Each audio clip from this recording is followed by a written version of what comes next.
Guys तेरे बिन की अगली एपिसोड में आप मीरब और मुर्तसिम को देखेंगे वो किस तरह से आपस में अगेन मिलते हैं जब हया की और मुर्तसिम की शादी हो रही होती है। लेकिन आप लोगों ने मीरब और मुर्तसिम को साथ देना था तो क्रेडिट जाता है सब्बा को। सब्बा अगर ना होती तो वो आपस में ना मिलवाते। गाइस जब हया और मुर्तसिम की शादी हो रही होती है तो मुर्तसिम का चेहरा लटका हुआ नजर आ रहा होता है। आपको मुर्तसिम की शक्ल से नजर आ रहा होता है कि वो इस शादी से खुश नहीं है। लेकिन जब मौलवी बोलता है कि हया आपको निकाह कबूल है तब बहुत बड़ा झटका लगता है दोनों को। निकाह कबूल है। इस शुक्र है मीरब उसी टाइम पे पहुंच जाती है और देखती है कि मुर्तसिम और हया शादी कर रहे हैं। तो ये देखकर मीरब भी चौंक जाती है। हया के चेहरे से वाज़ेह नजर आ रहा होता है कि अब उसकी खुशी गायब होने लगी है। बख्तू बहुत ज्यादा हैरान और परेशान हो जाता है कि मीरब बीबी को मैंने इतना ढूंढा लेकिन आज ये कहाँ से आ गई हैं। लेकिन गाइस अगर आप लोगों को क्रेडिट देना है तो सब्बा को दें क्योंकि ये क्रेडिट की हकदार है। यही मीरब को यहाँ पे लाइया और हया और मुर्तसिम की इसने शादी रुकवाई है।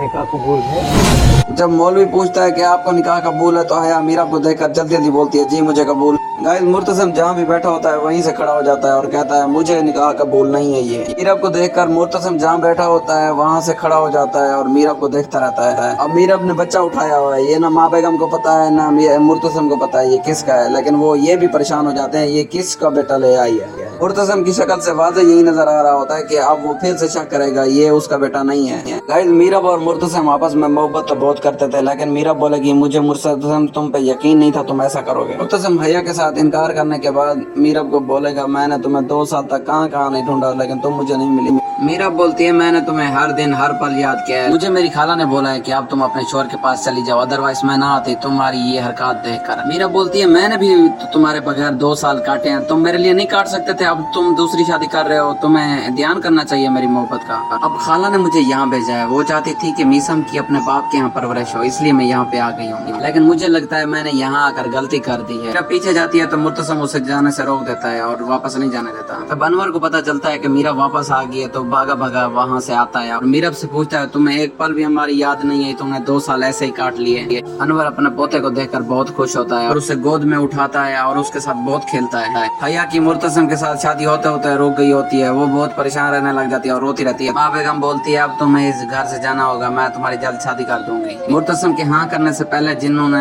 हया का रिश्ता देखने आना था वो आएंगे इसको देखने। मीरब जब अपने घर में वापस आती है तो बहुत खुश होती है अपने कमरे को देखकर। माँ बेगम मीरब से बात करती होती है लेकिन मीरब उसका सही जवाब नहीं देती क्योंकि वो मीरब उससे नाराज होती है। गाइस इस सब स्टोरी में अनवर बहुत खुश होता है क्योंकि उसे बेटी वापस मिल गई होती है। और दोस्तों तो सुबह जैसे जो आपस में रिश्ते मिलाने की कोशिश करते हैं ना तो उनको तोड़ने की। मुर्तसिम बोलता है बख्तू मुझे मोहब्बत ने अंधा कर दिया था और अकेला कर दिया था अब मुझे जरूरत है किसी सहारे की। बख्तू कहता है मालिक आपने खुद कहा था मोहब्बत में हमेशा इंतजार होता है लेकिन आपने नहीं किया। मुर्तसिम बोलता है इसी बात का तो दुख है अब सारी जिंदगी मेरे साथ रहेगा अब क्या कर सकता।